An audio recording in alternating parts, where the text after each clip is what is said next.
Hello hi friends, ഇന്ന് നമ്മൾ ചെയ്യാൻ പോകുന്ന ഒരു ഹൈ പ്രോട്ടീനായിട്ടുള്ളൊരു ഐറ്റമാണ് പനീർ.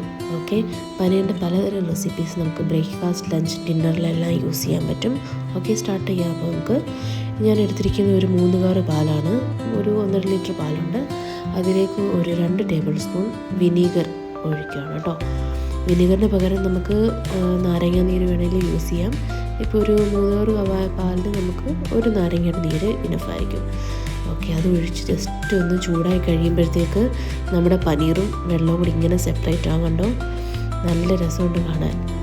ഓക്കെ, അതിങ്ങനെ സെപ്പറേറ്റ് ആയി കഴിഞ്ഞിട്ട് ഒത്തിരി നേരം ഇട്ട് തിളപ്പിക്കണ്ട. ജസ്റ്റ് ഒരു തിള വന്നു കഴിയുമ്പോൾ തന്നെ നമുക്ക് ഓഫ് ചെയ്യാം. ഒത്തിരി നേരം ഇട്ട് തിളപ്പിച്ച് കഴിഞ്ഞ് കഴിഞ്ഞാൽ അതിൻ്റെ ടെക്സ്ചറൊക്കെ മാറി ഇച്ചിരി കട്ടി കൂടാൻ ചാൻസ് ഉണ്ട്. അപ്പോൾ അതുകൊണ്ട് നമ്മൾ ജസ്റ്റ് ഒന്ന് ആ വെള്ളം ഒന്ന് തെളിയുന്നിടം വരെ ഒന്ന് ചെയ്തിട്ട് നമുക്ക് ഗ്യാസ് ഓഫ് ചെയ്യാം. ഓക്കെ, ജസ്റ്റ് ഒന്ന് ഇളക്കി കൊടുക്കണം, അല്ലെങ്കിൽ നമ്മുടെ പാത്രത്തിൻ്റെ അടിയിലൊക്കെ പറ്റി പിടിച്ചിരിക്കാൻ ചാൻസ് ഉണ്ട്.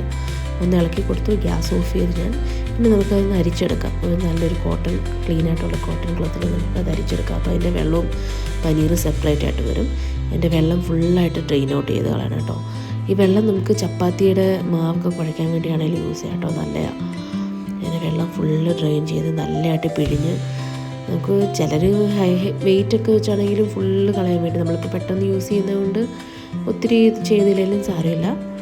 ഓക്കെ, അപ്പം നമ്മുടെ പനീർ റെഡി ആയിട്ടുണ്ട്. ഒരു 1 അവർ കഴിയുമ്പോഴത്തേക്ക് പനീർ റെഡിയാവും.